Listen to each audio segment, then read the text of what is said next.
देवी लक्ष्मी और भगवान विष्णु क्षीर सागर में शेषनाग की शैया पर विश्राम कर रहे होते हैं। तभी देवी लक्ष्मी भगवान विष्णु से पूछने लगती है।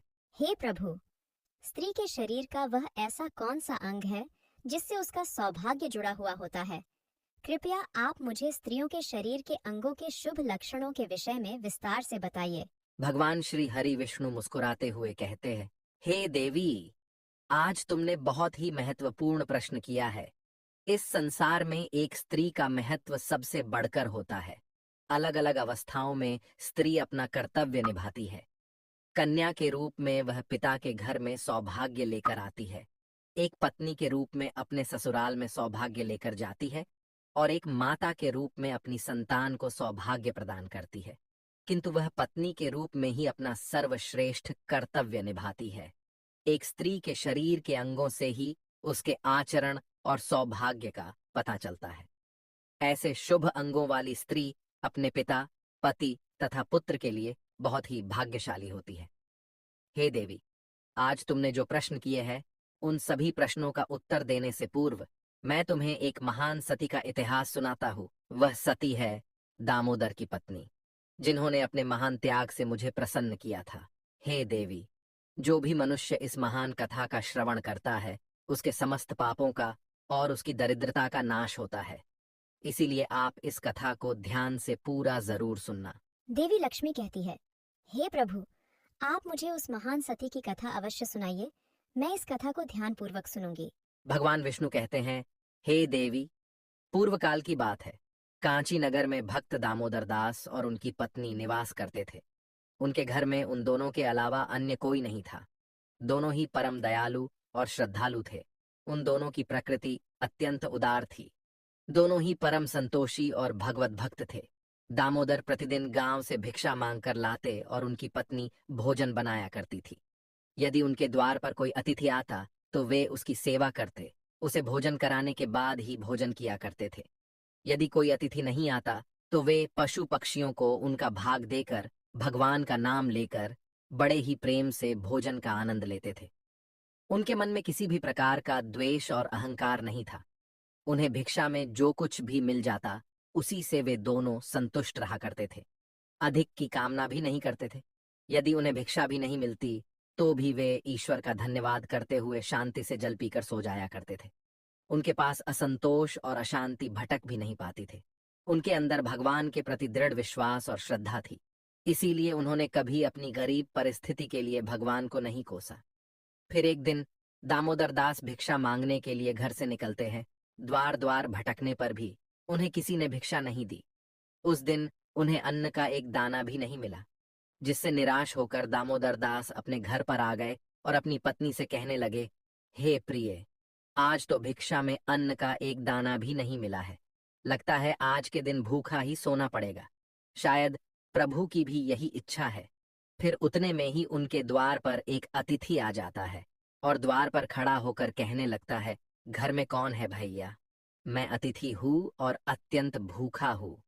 मुझे खाने के लिए कुछ दो। मैं तुम्हारे द्वार पर बड़ी आशा लेकर आया हूँ।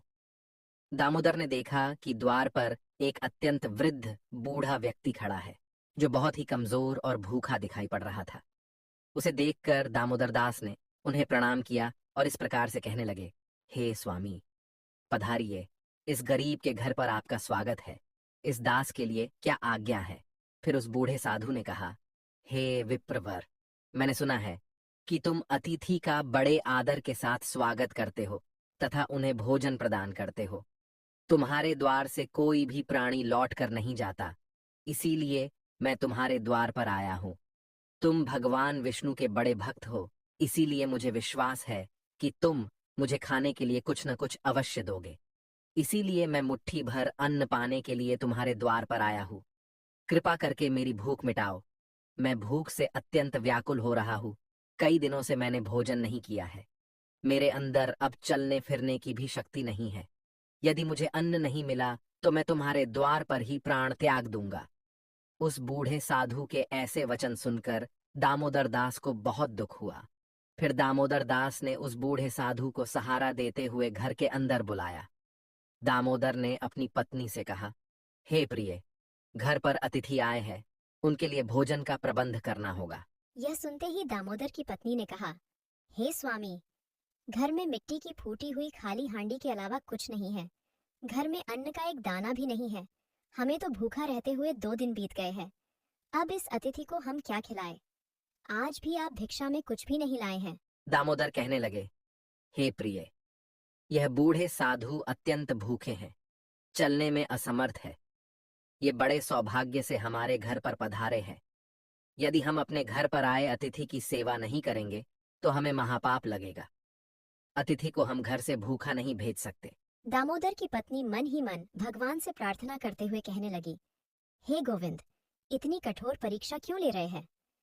फिर अगले ही क्षण उस सती के मन में एक योजना आई और वह बड़ी प्रसन्न हुई।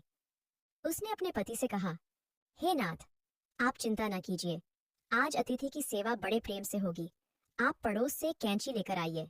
ये बात सुनकर दामोदर को आश्चर्य हुआ और वे तुरंत ही दौड़ कर गए और पड़ोस से एक कैंची लेकर आ गए और कहने लगे, हे प्रिय, ये लो कैंची। अब बताओ, इससे अतिथि की सेवा कैसे होगी? दामोदर की पत्नी ने कहा, हे स्वामी, आप इस कैंची से मेरे केश काट लीजिए। यह बात सुनते ही दामोदर अचानक से चौंक गए और कहने लगे, हे देवी, स्त्री के केश ही उसके सबसे बड़े आभूषण होते हैं। केश के बिना स्त्री का सौभाग्य और चरित्र भी नष्ट हो जाता है। स्त्री के लंबे केश ही उसकी सुंदरता के प्रतीक होते हैं। मैं यह पाप नहीं कर सकता। दामोदर की पत्नी ने जोर देते हुए कहा, हे स्वामी, आप चिंता न कीजिए। शायद यही प्रभु की इच्छा है। आप निसंकोच होकर केश काटिए। फिर दामोदर ने कांपते हुए हाथों से चारों ओर के केश छोड़कर बीच के सारे केश काट लिए। दामोदर की पत्नी ने उन केशों को लेकर उनसे एक डोरी बना दी और कहा, हे स्वामी, आप इस डोरी को लेकर बाजार में जाइए और इसे बेचकर भोजन की सामग्री लेकर आइए। फिर दामोदर दास उस डोरी को लेकर बाजार गए। सौभाग्य से वह डोरी तुरंत ही बिक गई। उसे प्राप्त धन से दामोदर ने चावल, दाल, आटा, घी, चीनी और सब्जी आदि सभी आवश्यक सामग्री खरीद ली और उसे लेकर बड़ी ही प्रसन्नता से लौटकर घर आ गए। फिर दामोदर की पत्नी ने बड़ी शुद्धता और प्रेम से रसोई बनाई। उन्होंने घर आए उस बूढ़े अतिथि को आसन पर बड़े आदर और प्रेम के साथ बिठाया। उस साधु को बूढ़ा समझकर दामोदर की पत्नी ने उसे थोड़ा ही भोजन परोसा, किंतु वह साधु तो बड़ा ही विचित्र था। जब उस साधु ने भोजन करना शुरू किया तो कुछ ही क्षणों में उसने परोसे हुए भोजन को खाकर समाप्त कर दिया। उस सती ने फिर से थोड़ा भोजन परोस दिया। थोड़ा थोड़ा करते हुए उस साधु ने, दामोदर की पत्नी ने बनाई हुई सारी रसोई खा ली और फिर अपने पेट पर हाथ रखते हुए कहने लगा, तुम दोनों की सेवा से मैं बहुत प्रसन्न हुआ। आज अनेक दिनों बाद मुझे इतना भोजन प्राप्त हुआ है। तुम्हारे बारे में जो कुछ भी सुना था वह सत्य ही था। आज मेरी तृप्ति हुई है, किंतु मेरा शरीर बहुत बूढ़ा हो गया है। आज मेरे लिए चलना संभव नहीं है। इसीलिए मैं आज के दिन आपके घर पर ही विश्राम करता हूँ। शाम को केवल एक हांडी चावल से काम चल जाएगा। उस साधु के द्वारा इतना कहते ही दामोदर ने कहा, जो आज्ञा महाराज, आप विश्राम कीजिए। मैं शाम के भोजन का प्रबंध किए देता हूँ।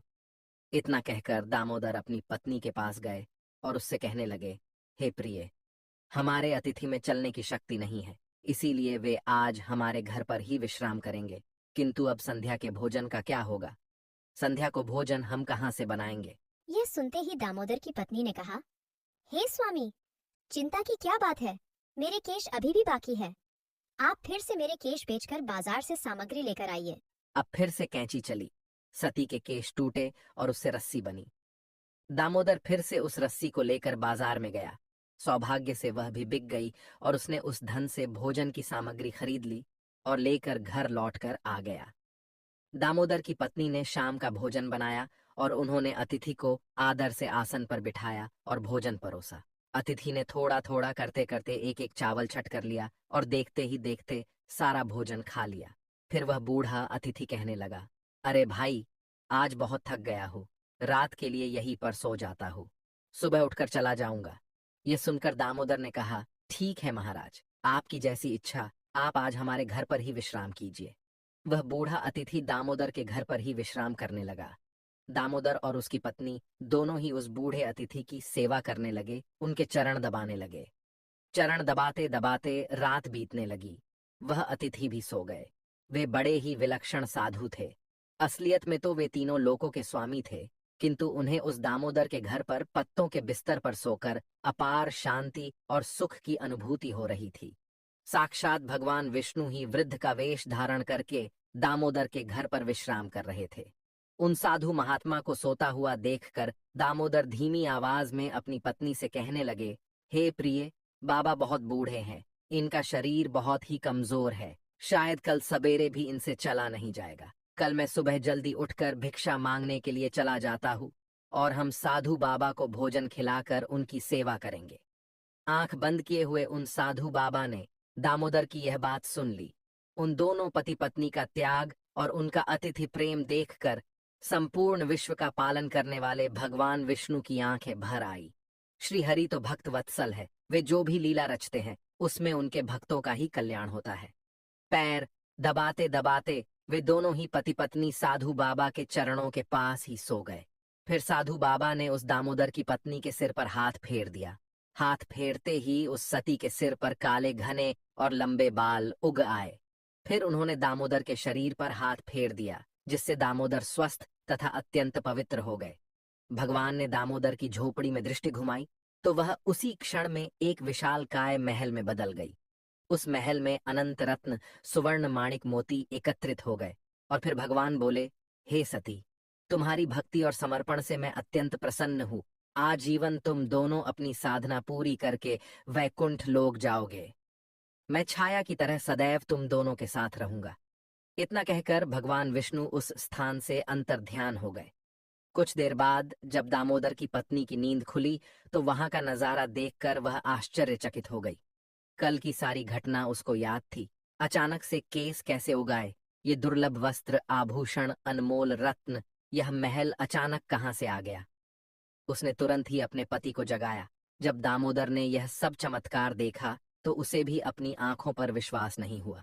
वे दोनों ही एक दूसरे की ओर देखकर सोच में पड़ गए।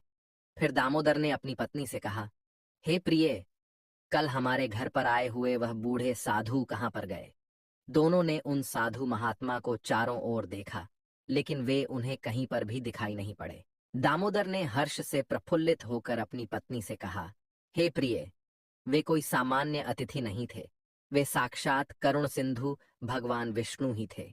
यह सारी विभूति सुदामा की तरह ही उन्होंने हमें भी प्रदान की है।